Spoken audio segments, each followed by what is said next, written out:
All right, what's up, and welcome back to the Maryland Made Podcast. The Maryland Made Podcast provides timely, relevant, and practical information to empower student athletes to explore their potentials and pursue their passions. On this week's episode, we have a special guest. We have Ruben Hyppolite from the football team, coming all the way from Fort Lauderdale. And this episode is entitled Leadership Beyond the Gridiron. So I'm going to pass it to Ruben real quick and let him introduce himself. And then we can go ahead and jump into questions. So thank you, Ruben, for your time. I'm glad we had the opportunity to get you on the podcast this time. No doubt. What's going on, everyone? First and foremost, I want to appreciate Nate for having me on. My name is Ruben Hyppolite II, from Fort Lauderdale, Florida. I'm on the football team currently. I'm going into my senior year here at Maryland, communications major. So yeah, that's a little bit about me, but we're gonna get more into it. So. Let's get into it. So to start off, tell us a little bit about your story and how you got to Maryland. Yeah, so coming from Florida, I really didn't know where I was going to go as far as my collegiate decision.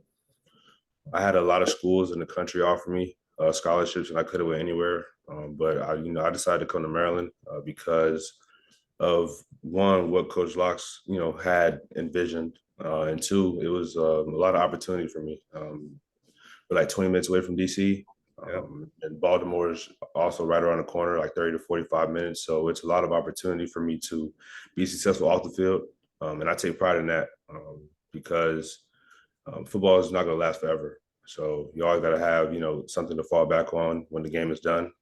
And I felt like Maryland has had that opportunity for me and still does. So that's why I decided to come here. Definitely. We're glad to have you. Listen, I just got here last, I guess, a semester now. So I'm glad to be here. And I think that's one reason why I came here too. Like, it's in DC. I got family here. Really came. But now that we know a little bit more about your story, let's take it back a little bit and tell us a little bit more about like how you got into playing football and why you wanted to pursue playing at the collegiate level. Yeah, I actually hated playing football when I was growing up. Like I didn't like it at all. It was like a sport where um, I don't know. I just didn't like it. It was around like sixth grade. I signed myself up to play at my high school or middle school at the time, American Heritage, down in Plantation, Florida. I signed myself up to play, and from that point on, I just took the game and ran with it. I was naturally good at the game.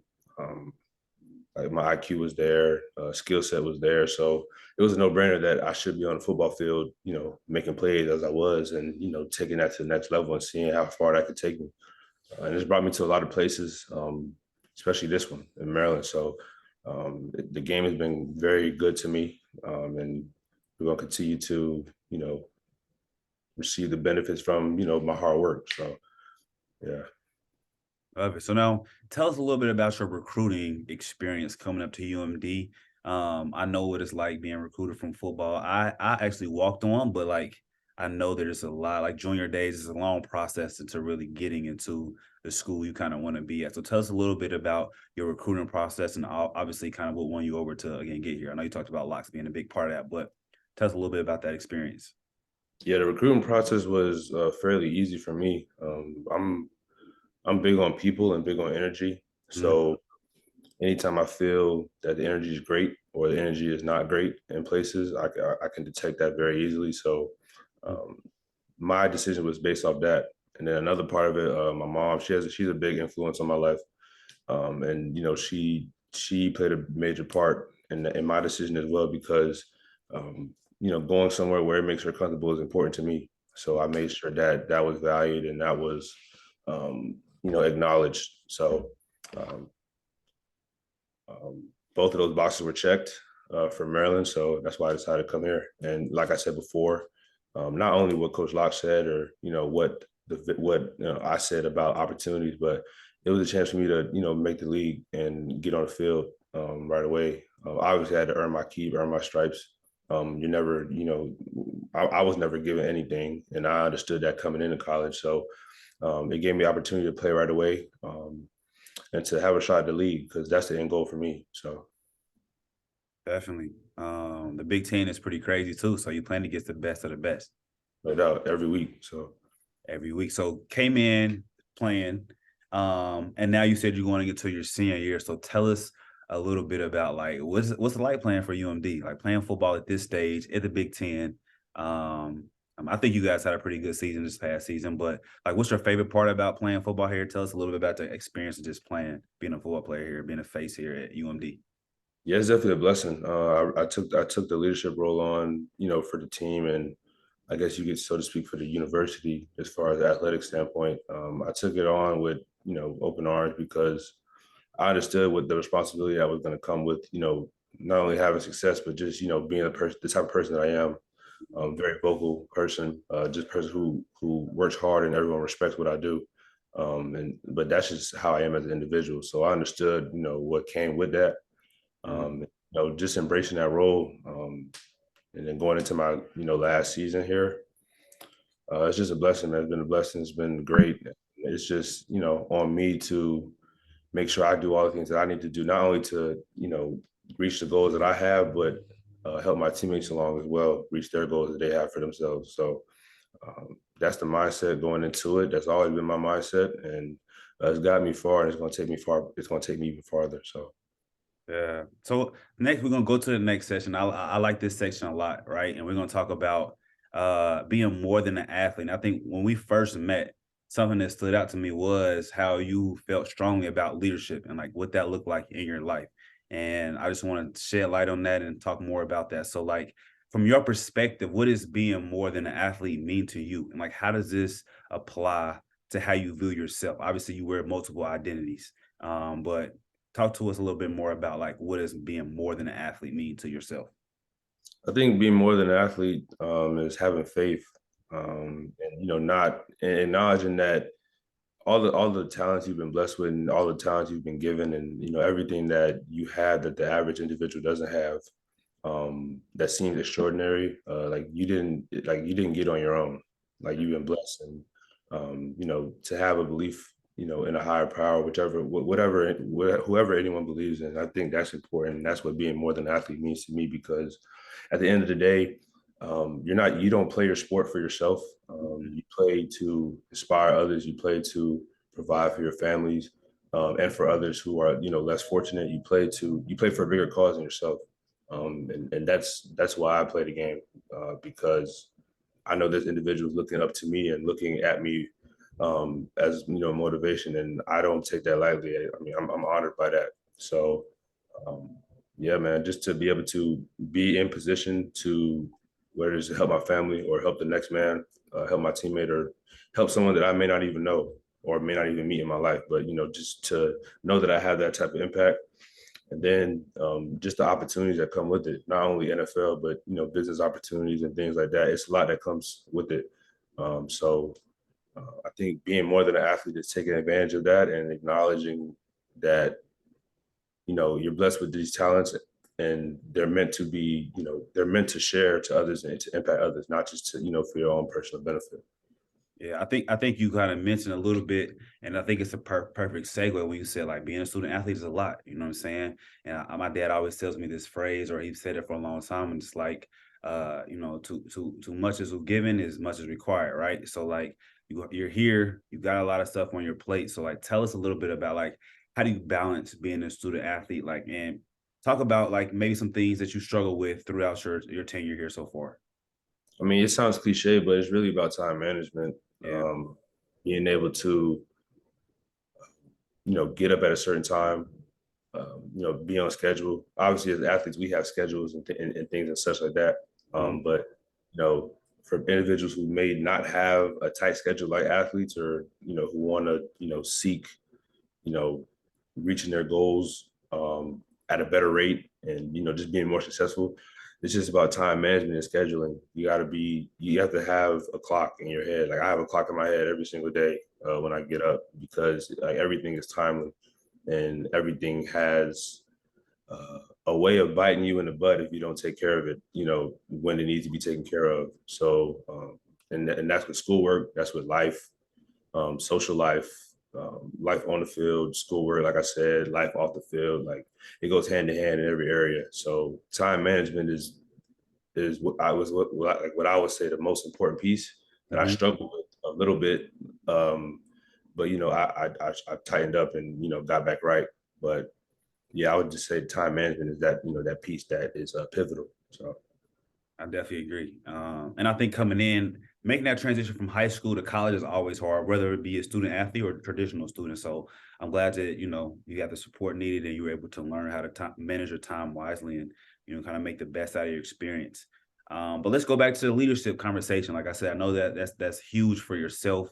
And that's something that you wear proudly. So tell us a little bit about your leadership philosophy, kind of how you developed that, and talk to us about how this philosophy can benefit you on and off the field, or how it has benefited you on and off the field.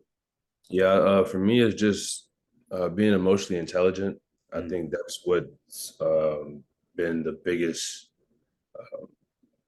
trait of mine that I've gained over the years. Just knowing like my personnel, like knowing who I'm talking to, knowing who I'm around. But that can't happen if you don't know yourself. yeah. Like I know myself, I know how I'm wired, and um, I talk to myself a lot of times, plenty of times, and how I talk to myself is not how I can relay that same message to my teammates or to my coaches. So I think it's just having emotional intelligence, knowing your personnel. That's the leadership. That's how I approach leadership because like I said before, I can't get on one guy how I get on another guy. Sometimes you just got to, sit down and talk with someone to get them straightened up. Other times, like you have a teammate who you're very close with and you can get on them a little bit, whether it's at practice or he makes a mistake or slips up. So, yeah, it's all about knowing your personnel and just knowing, who you're around and how they operate. Can't treat everybody the same. So, having that idea, having that mentality going into when we talk about leading, Mhm.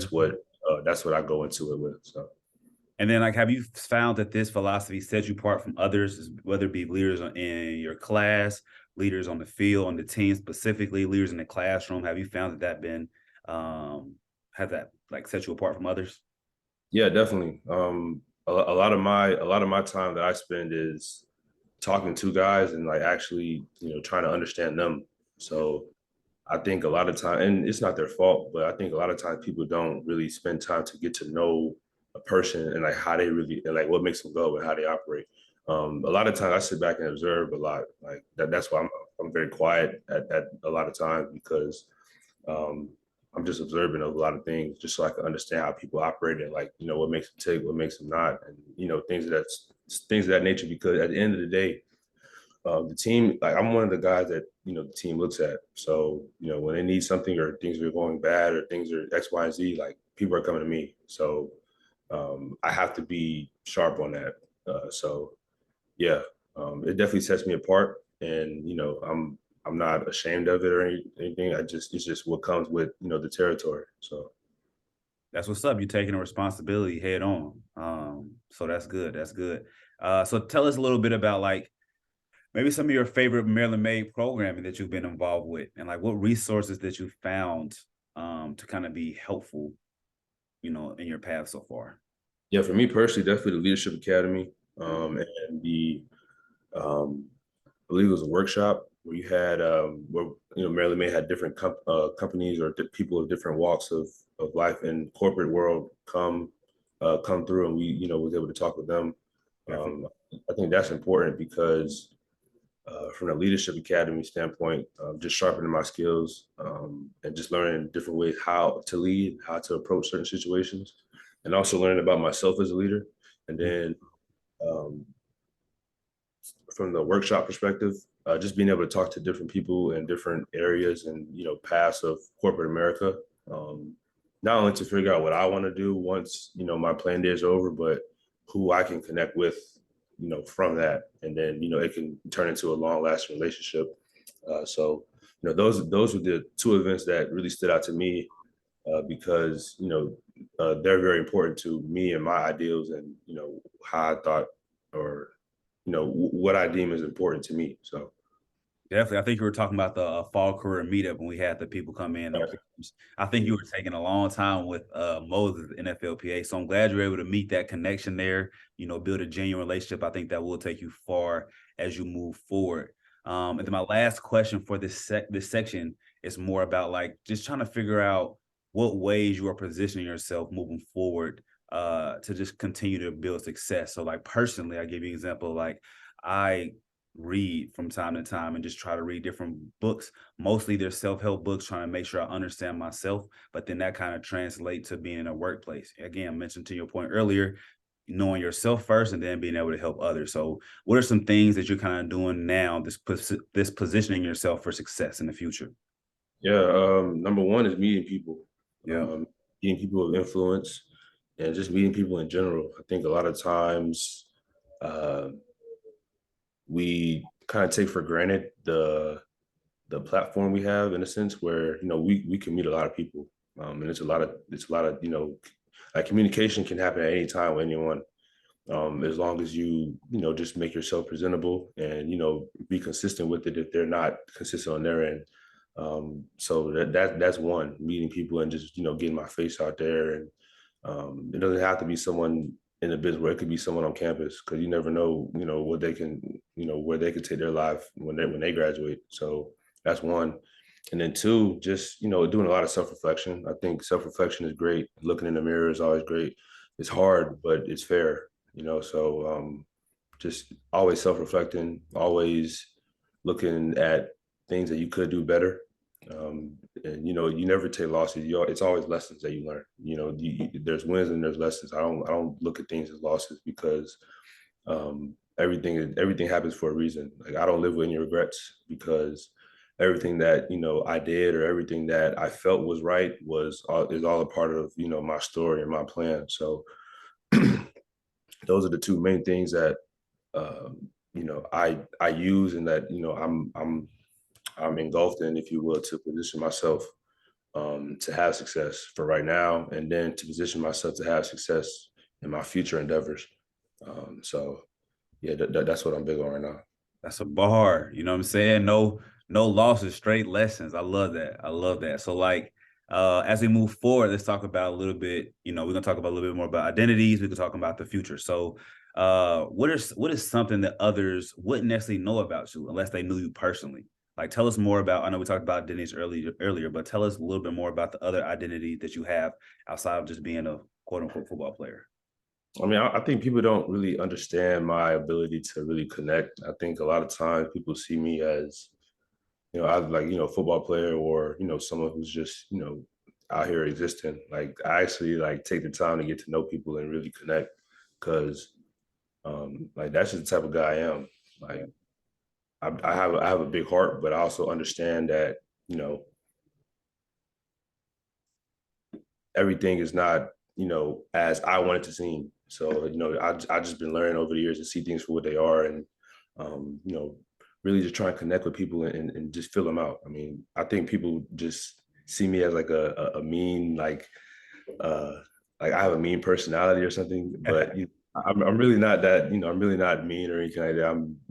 I think I'm very approachable, but people don't think that a lot of the time, which is kind of crazy. But I mean, yeah, I think a lot of people don't understand, my ability to connect, and my ability to really, um, like, lock in with them. Because a lot of times, that, like, some people need that nowadays, just someone to talk to, or someone to open up to. And I don't think a lot of people are really equipped, or really know how to talk, or how to have conversations, like tough conversations, not just any conversation. So I think that's something that people don't really know about me. You know. Like it. So then tell us a little bit more about your career goals. Obviously, you said the goal is the league. So we got that on the list. Tell us about again your career goals, and then maybe how you plan on to achieve them. Maybe some things that you're currently doing to achieve those goals.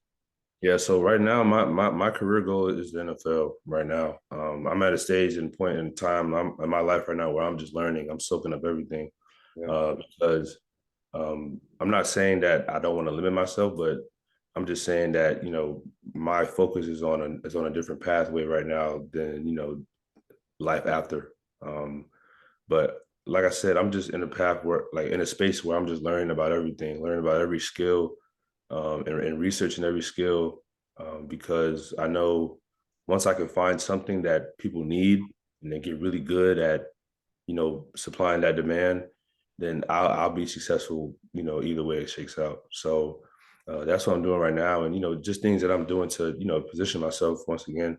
The people that I meet, just questioning them, asking them questions, meeting with them, spending time with them, and us having conversations about the future. I mean, I think that's like I'm very a right now oriented type person. Like I handle things like that are in front of me. I don't really look too far ahead, but it's also important to have those conversations as well because just to expand your thinking, and maybe change a little things that some things that you're doing right now to propel you farther ahead for the future. So it's just about learning and being a sponge. I think that's what I'm doing right now to really like when we talk about future, that's what I'm doing right now. I'm in that phase of my life right now, just being a sponge, soaking up everything. Gotcha. I like that. I like that. So this is another section of mine that I really like, and it's titled "If You Knew Back Then What You Knew Now." Right. So if you can give your younger self some advice, what would it be? Whether it's coming to play football, whether it's life advice, what type of advice would you give yourself, knowing what you know now? Yeah, I actually journal like a lot, so I've written about this a plethora of times, but it's always something new that pops up. But I mean, one thing I would tell my younger self is to uh, it's like always stay true to who you are.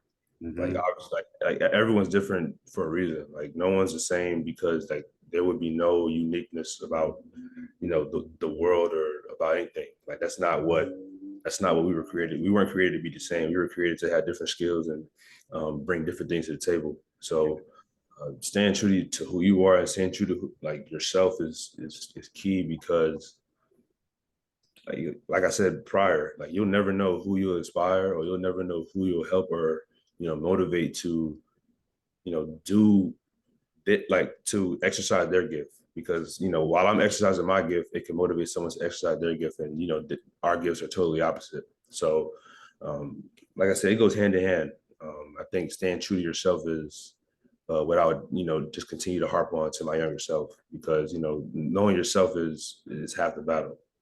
So Definitely. That's solid advice right there. And then this one is very similar question, but like, what advice are you giving to the freshmen or underclassmen? Is it the same or does it change a little bit for, I know you said knowing personnel, does it change a little bit for them or what you thinking? my advice to them is just put your head down and work. Yeah. Like that's like once again, it may sound very cliche, but like that was my mindset since like age 15.